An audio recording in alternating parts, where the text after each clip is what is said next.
directed. Score! Game 7! Montez St. Louis! We are going back to Tampa Bay! A Cavalier spinning. A Cavalier looking. Trying to drop it off. Brings it in himself. Left it in the middle. Shot! Score!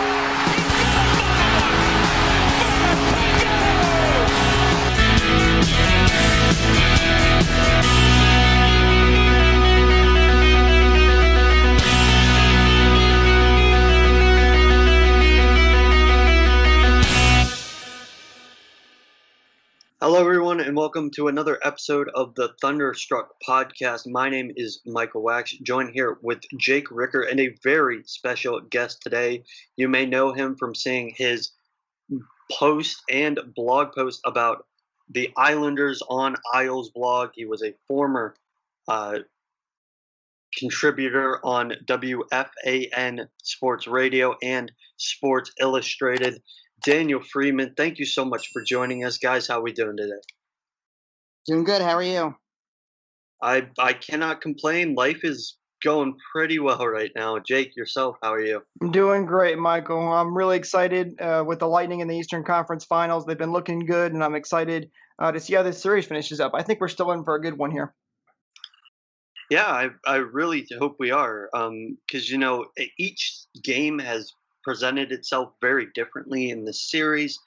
So let's just jump right into the series. Right now, it is 3-1 Lightning in favor. And, Daniel, I know you are a resident of New York and a big Islanders fan.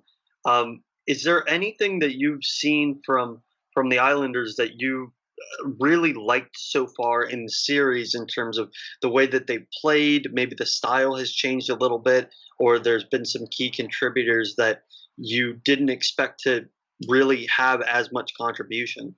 Yeah, honestly, in this series, I haven't really seen much that I've been overly impressed with. Obviously, Game 3 was better. They won Game 3, and I thought Game 2 they did outplay the Lightning for the most part, and obviously lost a heartbreaker with 9 seconds left. But I think for the most part, the Islanders have not been on their game. I think the Lightning have done a very good job of really pushing them.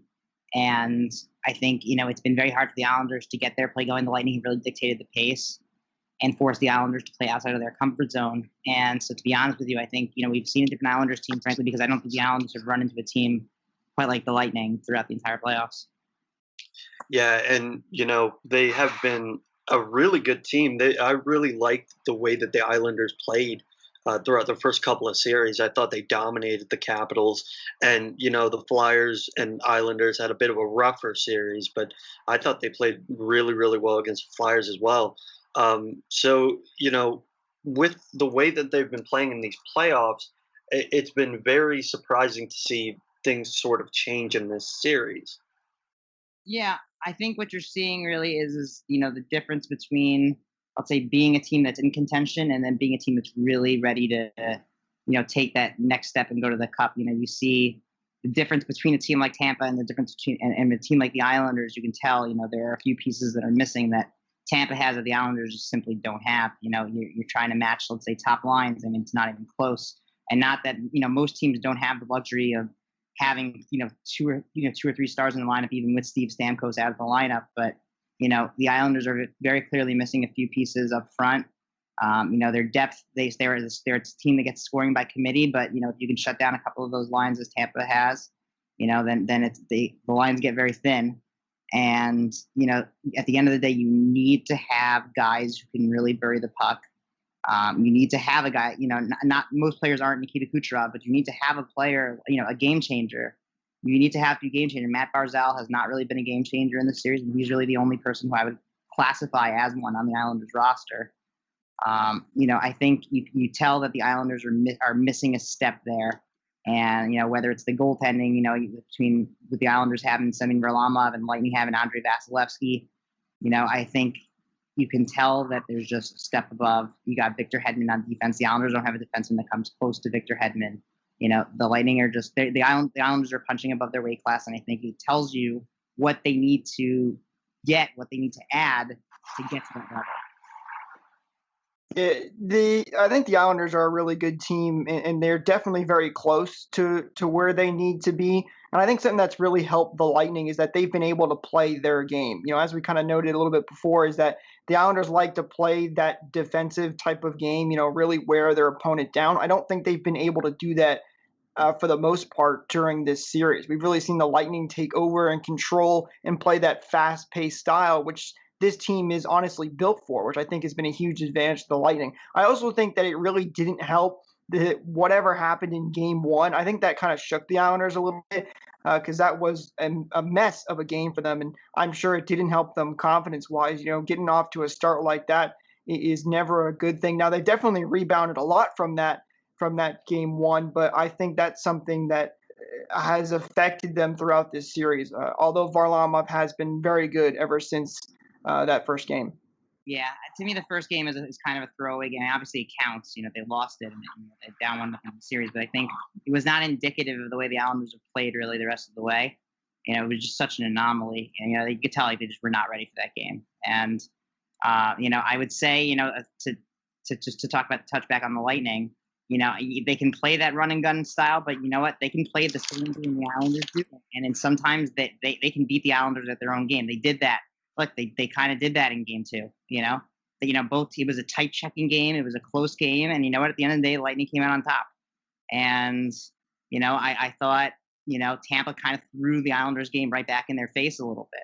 So they can play any way you want them to, which is a sign of a championship caliber team. Yeah, and you talked about the Islanders being a team more so than one particular player, two particular players sticking out. I do have some questions regarding the lineup changed before Game 4, and you didn't see Casey Cizikas and Tom Kuhnhackl, and they're not going to be in the playoffs at all. They're done for the rest of the playoffs, no matter how far the Islanders get. I don't know so much about Kuhnhackl, but from what I've heard from a lot of people, whether it's analytically or Islanders fans, Cizikas is a big loss. Is that correct?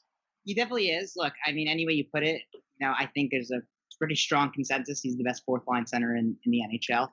And, he plays a very big penalty killing role. It's the guy who scored 20 goals a couple years ago, or it was a year ago, I can't remember. But, not far removed from a 20-goal season. So, this is a valuable player. Obviously, that fourth line has just been such an identity line for them. The Cizikas, Cal Clutterbuck, Matt Martin line for years now. And, I think obviously it's a big loss. At the same time, though, you have to put it in perspective, right? If you can't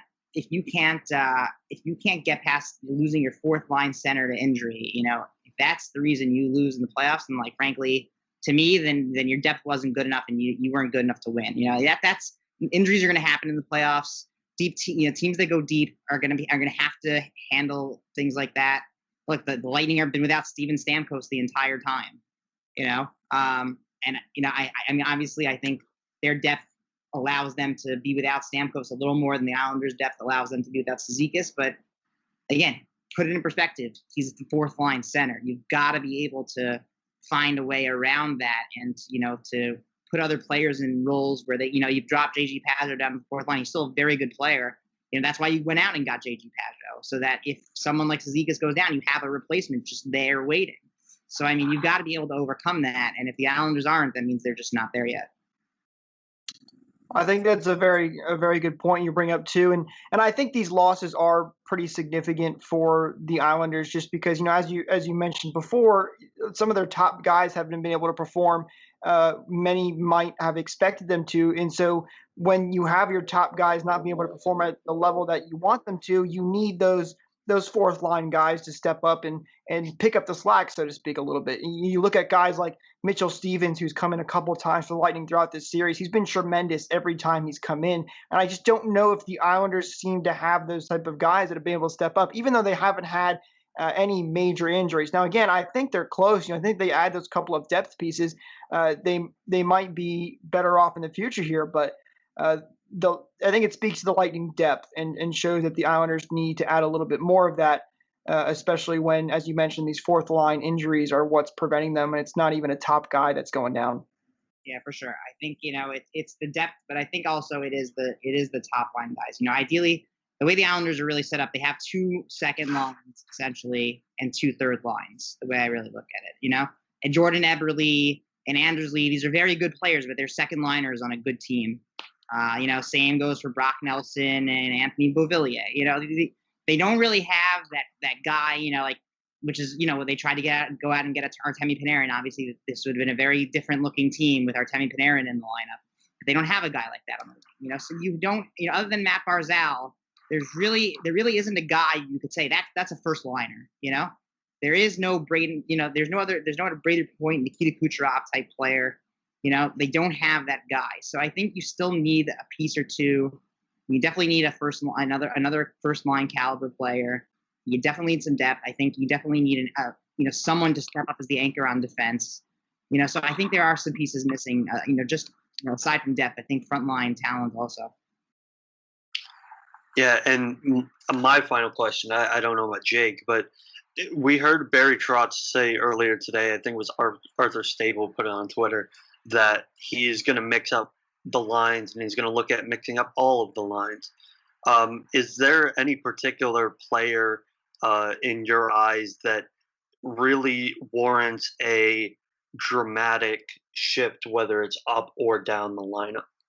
I don't know that's the way the Islanders work. Is it's not really an up or down kind of thing. There's not, like I said, it's kind of a, they don't really have a first line, second line, third or fourth line in the sense of like, okay, you put your best players in first line. I would argue two of the Islanders' best players are on their second line. I think it's just a matter of where the chemistry is right. So maybe Jordan Eberle has become a little stagnant on the top line. So maybe you need to play him with Josh Bailey. Maybe you need to get Anthony Beauvillier going. You need to play him with Matt Barzal. It's just a matter of trying to find where the chemistry is right.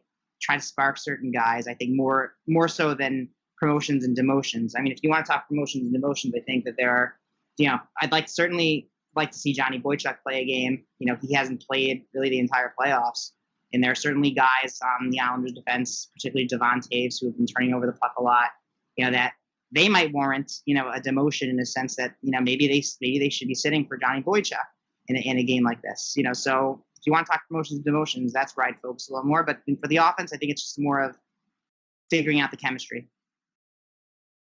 Yeah, and I think the last thing I think we should mention about this series is obviously it's still 3-1, so the Islanders still have a chance. It's going to be interesting to see how they play when their backs are against the wall here.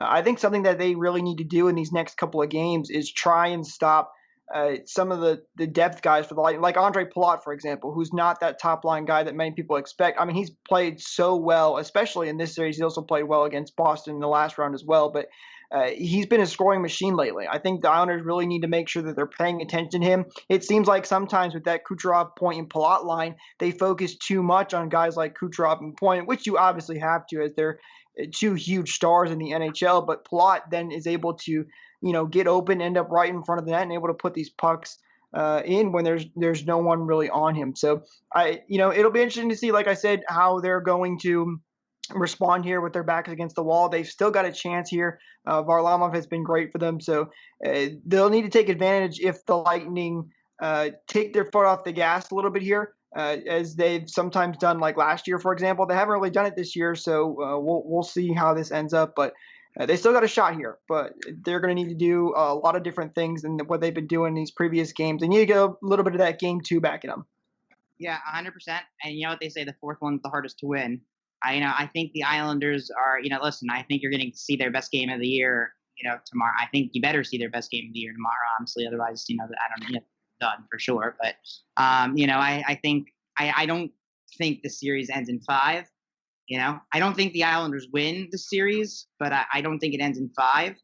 And I mean, if it does, listen, they played against a team that was just better. And I think there's no shame in it. The Lightning are a really strong team.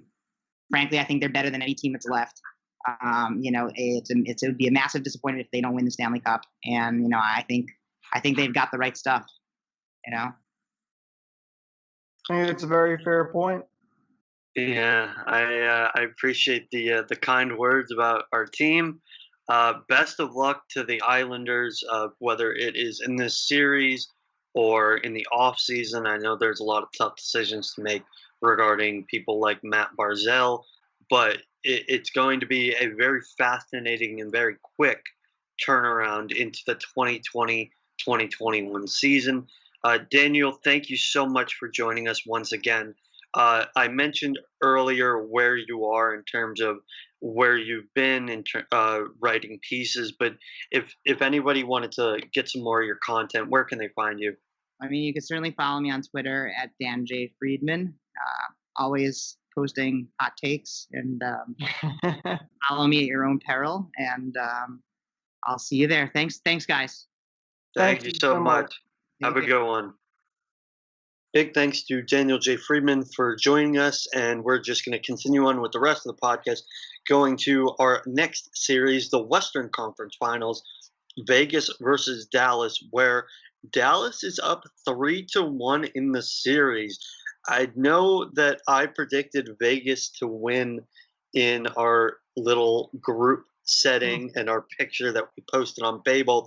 Jake, you were the only one that picked Dallas, and you know what? That looks like it's working out pretty well for you. I am. And hey, it may have been mostly because I just wanted the Stars to win. I did it in round 2, by the way, as well. But they are playing very, very well. And I think there's a key reason for the Stars' success here. And obviously, I thought this was going to be a very long series. I'm surprised that the Stars are up 3-1 in this one, because these are two very good teams. But I think for the Stars, it's been Anton Khudobin. He has been so good for them. He has been stellar. He's been able to come in for Ben Bishop, who is normally their starting goaltender, and play very well. He's got a .918 save percentage here in the playoffs so far, which is excellent for a guy like him, a backup that has come in and really taken over this team. He has a 2.67 goals against average. So I think he's been a huge part of his success. We've seen these games be very low scoring, and so when you have low scoring games, you need a good goaltender, and that's what the Stars have. They do have a very good goaltender, and we saw the really good tandem of Robin Lehner and Marc-Andre Fleury, and they just haven't been that good in this series. I think that is part of the contribution to why Vegas is down 3-1. Part of the reason that Dallas is dominating this series is Miro Heiskanen. What a tremendous player this kid is. I say kid, even though I'm 2 years younger than him, something like that. But he's been awesome for the Stars. He is leading defenseman in points. He is tied for second among all players in points with 22 right now. He's been absolutely tremendous for them, and he's been good at a two-way game too, not just at his normal offensive style. Yeah, he's been excellent. 22 points in the playoffs with 5 goals, 17 assists. He's also a +4, as you mentioned. Looking at all the other top guys with top points, they're all a lot of minuses too, or very close to being positive on that side. So I know we talk about plus minus isn't a huge stat, but I think it does something for him. Like most of his other teammates are not at where he's at. So he's been huge for them. He's been able to put pucks in the back of the net while setting up his teammates and keeping the puck out of the net in their own zone. So that's a big help for them, especially when you have a lot of other guys that have been stepping up as well. So, you look at the Lightning, he kind of reminds me of he almost looks like Victor Hedman out there. Almost. He's played that well. So he's been a huge part of the success, and he's going to need to continue that if the Stars want to continue doing as well as they are. Yeah, absolutely. And while we get to the positives of Dallas, we need to get to a negative of Vegas. And I discussed this in my interview with Jay Fresh a couple of weeks ago at this point. If you haven't seen it, it would be somewhere on this channel, probably in the link down below. Right up in the top right now. You can click on that link, check it out. Yes, sir. But we mentioned how Vegas is a team built around wingers because they never had the opportunity to either buy or draft that star center. Their centers have been absolutely terrible over these last 2 series, and they've been part of the problem. So, you can say all you want about, Max Pacioretty, Mark Stone have had their off games. But I look down the middle when Paul Stastny and William Karlsson aren't doing their job. It's really hard for a team to do well. Yeah, absolutely. I mean, Stasny has 8 points in these playoffs right now, which is way down there for the Vegas team. You need consistency throughout your lineup if you want to succeed. Look at the Lightning. They've got really deep centers. They actually have almost too many centers. Some would argue that often you don't know who to throw in there for them. But and also centers are big face-off guys too, which can be a huge part of games and potentially getting that extra edge up. So not having any big time centers that can really put your team over the edge is definitely going to hurt you. It's obviously hurting them now against Dallas. So they're gonna need somebody to step up here if they want any shot at getting into the finals again. And maybe this is something that they look into and potentially fixing in the NHL draft that's coming up or potentially the offseason. So we'll have to see what they do here. Hopefully one of their centers can step up though and see if they can steal a game or two here before they're out of it. Exactly. They're going to need something unless they want to get eliminated in 5 games. But from the game recaps, let's go into the news and notes from this past week. There were a lot. Let's start off with the 2 trades that happened this week. Joel Edmondson was sent from the Carolina Hurricanes to the Montreal Canadiens in exchange for a 5th-round pick, and Nick Bjugstad was sent from the Pittsburgh Penguins to the Minnesota Wild for a conditional 7th. Now, I really thought that that Montreal Carolina trade was a win-win until I realized that Joel Edmondson was one of the worst players in the league last year. And the fact that the Hurricanes were able to get a pick for a pending UFA is just smart asset management. Meanwhile, the fact that the Penguins ended up getting something off of their books, the fact that they are looking to do something new, Minnesota needs some sort of scoring touch. Maybe that's a win-win. I don't know. Listen, a 5th-round pick at the end of the day isn't too much to give up for. Now, obviously, we can sit here and cite Lightning players that were drafted late in the draft and turned out to be superstars, but a 5th-round pick isn't too much. And the guy had 7 goals, 13 assists, and 20 points last year, which I don't think is terrible. He also did all right in the playoffs this year as well. He had 6 goals, 9 assists, and 15 points, so almost doing exactly what he did in the regular season that he did in the playoffs. So, I think, I'm sorry, that was his career playoff stats. So this year in the playoffs, he had 1 goal and 1 point. So a little correction there. But 5th-round pick for a guy that could potentially help you out just a little bit. You never know how those draft picks are going to turn out. I don't hate this trade on Dallas's end. So we'll have to wait and see. Wow, not Dallas's end. I don't hate this trade for Montreal's end. I think that this is a minimal draft pick to give up with, and he could turn into something and work out well for the Canadiens. Sometimes a change of scenery can be a big boost for a player. We see that all the time when guys get traded. So we'll have to see how he does in Montreal. He does provide a little bit for them. He's 6'4", 215-pound defenseman, so he could really help them out in the long run here. Yeah, exactly. You're completely right in what you say about that, because I really liked him when he was on St. Louis, and I thought he was doing that well on Carolina. I guess not. But you're right. There's always an opportunity for a bounce back. I hope the best for Edmondson because, good players equal good teams equal a better product for the NHL. Going right from the trade to the award winners, we saw 3 award winners, 2 of which I very much disagree with, but we'll get into them as we talk about the awards.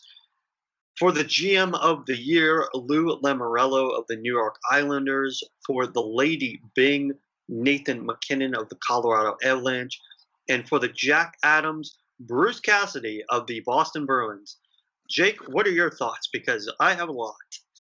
Well, let's save the Jack Adams Award for the end because I know we both have a lot to say about that one.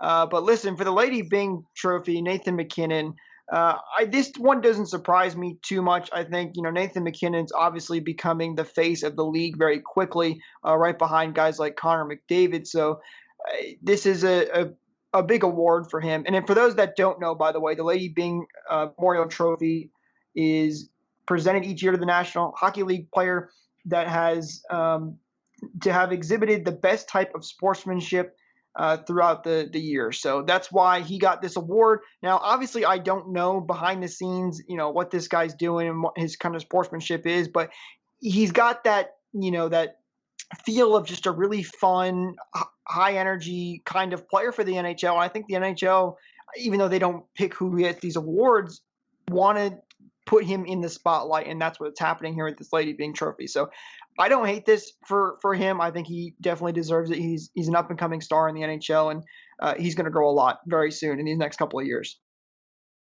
Yeah, I also think the fact that he was with two nominees that have had their off the ice issues sort of helped with that. I don't know why they were nominated for the award, but makes it easier for McKinnon to win the award.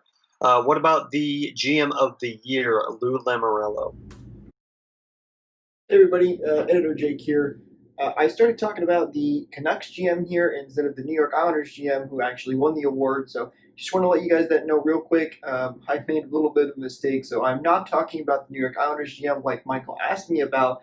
Instead, I started talking about the Canucks GM. So just a quick editing note there for you guys. With that said, though, let's get back into the video. I was hoping our GM, Julian Breesbra, would get this award, but I think the Canucks made a couple of good moves this year that really put them in a position to potentially win. So there's some stuff you can look at there and say that he did deserve this. Now, obviously, it seems like the Lightning's moves paid off a little bit more as they're now deeper into the playoffs, but I don't hate this either. It's, these are very subjective things. Obviously, fan bases are going to want their guy to win, but I do think he did a pretty good job at adding guys like JT Miller. He was a huge plus for the Canucks and really helped them turn their season around and get them as deep into the playoffs as they did.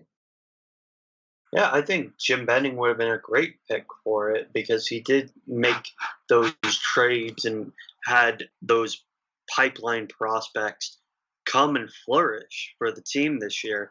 Got them into the playoffs, got them into the second round of the playoffs. So good for them. If I could have chosen, it wouldn't have been Breesbra, it wouldn't have been Lamoriello. It would have been Joe Sakic. Getting Nazem Kadri in the offseason was a big, big deal. Even though they gave away Tyson Barrie, they needed that depth scoring. And then, of course, during the season, getting my boy Vladdy, always nice to see. Colorado is my second favorite team. So I would have liked to see Joe Sakic get the recognition for the team that he built. But it is not that big of a deal at the end of the day because, as many people say, the award for GM of the Year is the Stanley Cup.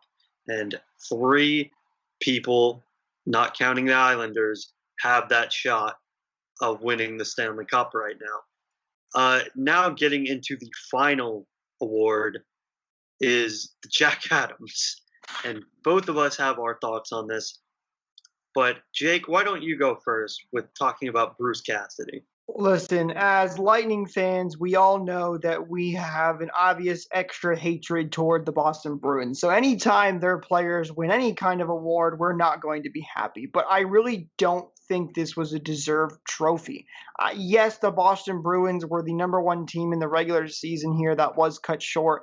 And Bruce Cassidy was a big part of that and the reason they were able to be so good this year. But there's just so many other coaches out there that I think have done so much for their teams that I don't see how he wins this.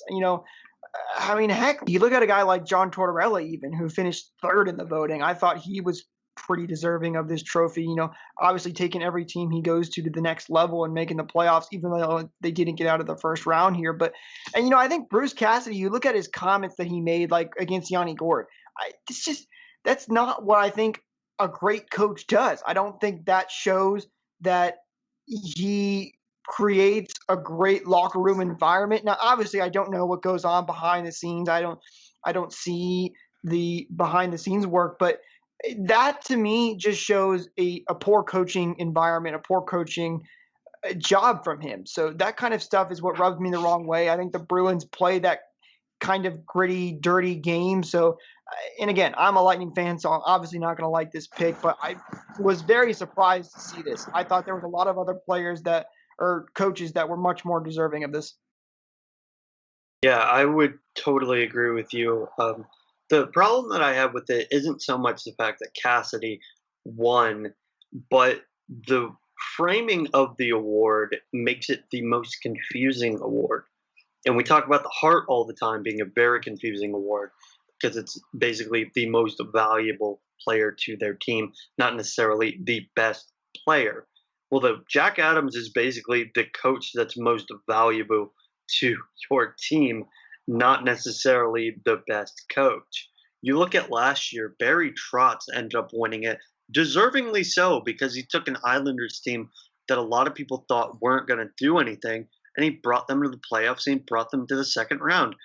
Meanwhile, this year you decide to go with the best coach available instead of going with someone that is a surprise success story. So I would say pick a definitive answer. Is it going to be a success story? Go with somebody like Tortorella or Vigneault.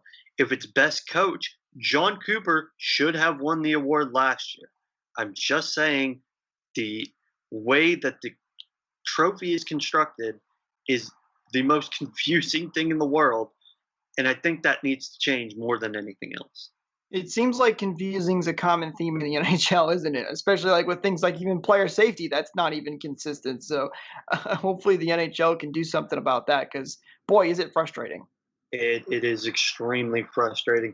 As we get to our next topic, it was learned during a interview with Pierre McGuire on TSN 690 that some teams, specifically the Coyotes, have had issues with paying their players and employees. So they were late on their dues. And apparently, according to McGuire, some teams overall are going to be sold this offseason.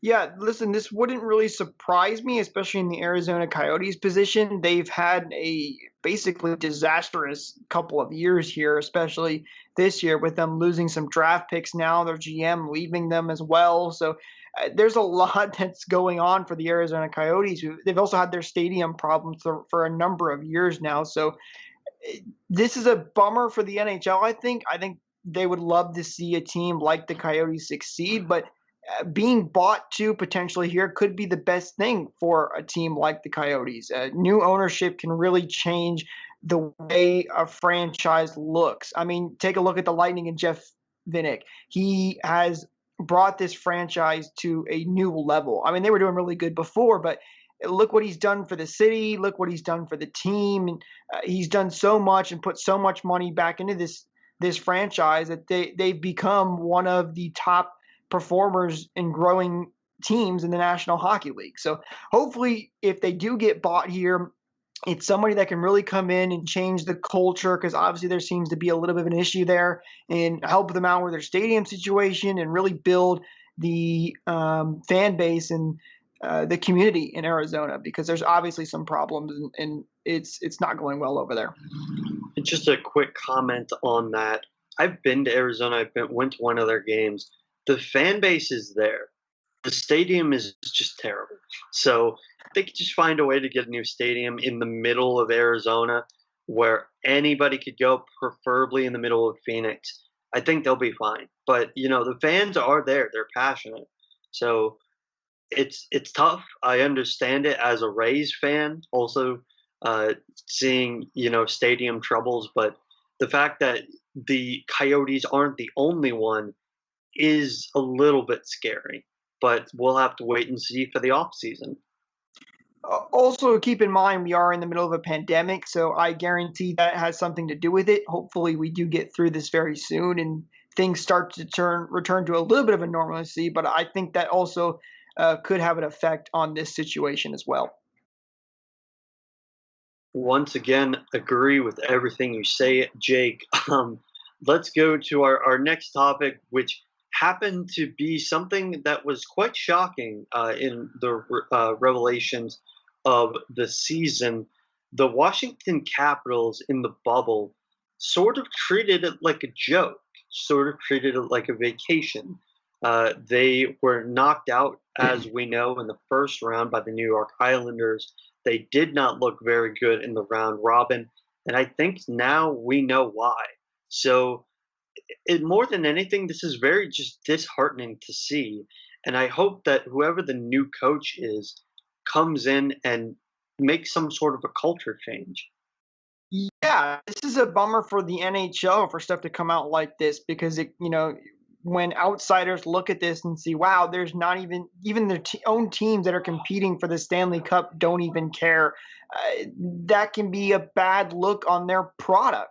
Now, I think obviously being in the bubble, it seems like a lot of these players just didn't want to be away from their families, or they obviously weren't enjoying the way this was set up. I don't know what it was exactly, but obviously that's a major problem for them, and it showed, as you mentioned, in these playoffs. Out in round one, they were not doing good in the round robin either. They ended up as the third team when it came to the standings. So there is obviously an issue, and I don't know what exactly it is, if it's just because of the pandemic or if it is a coaching issue. But hopefully that will change soon, and that doesn't continue in for the Washington Capitals, because if it does, if it is a cultural problem, and it is a locker room issue, then that's something that could really hurt this franchise, who are still have a pretty good team right now. Yep, they have a very good team, and they just signed Nick Backstrom to a 5-year deal. So, hopefully they aren't stuck in neutral for 5 years, because it is exciting to play against the ultra competitive Capitals, always. Two more things. One of them being the NHL has moved their draft from the 9th and the 10th of October to the 6th and the 7th. Not that much of a change, but it does make the offseason go a little bit quicker. Makes it a little bit quicker of a turnaround from the Stanley Cup Finals, whenever they may be. And finally, the Lightning have signed defender Alex Green to his entry-level contract. It'll be 2 years at $817,000. The 3-year university product went to the University of Cornell, or Cornell University, excuse me, and last season put up 7 goals, 9 assists, 16 points in 29 games. Much needed in Syracuse. Defense has been a major problem. The fact that Cal Foote is leaving to probably go to the main roster next year means that somebody needs to fill in. This is a perfect signing. Yeah, I like this signing a lot. Obviously, the Lightning love their defensemen. They're always signing these big guys. He's 6'2", 193 pounds. Played in 29 games last year with Cornell University. He had 7 goals and 16 points that year as well. So he's a solid little defenseman. It seemed like I think he's got a bright future. So obviously we'll have to see how he does in the minors and in Syracuse in these next couple of years. But always good to get your draft pick signed and have defense or depth at that defenseman role, especially with, as you mentioned, some of our guys getting ready to step up here into the NHL level. So I like the signing a lot. We'll see how he develops here in the next couple of years. Yep, and with that, I think that'll be all. Jake, you have anything else? No, I think that's it. Well, once again, thank you guys so much for watching. If you made it to the end of this video, my name is Michael Wax, joined by Jake Ricker. Don't be afraid to like, share, and subscribe to our video, or to our channel, excuse me, and watch all the videos in our catalog. Also, we have game notes, news, and game recaps every single game on our Twitter at @Bay_Bolts, whether it's myself, whether it's you, Jake, or whether it's our Captain Phil doing the game recaps. Thank you guys again so much for watching, and we will see you tomorrow at the end of Game 5 of the Eastern Conference Finals. We're both.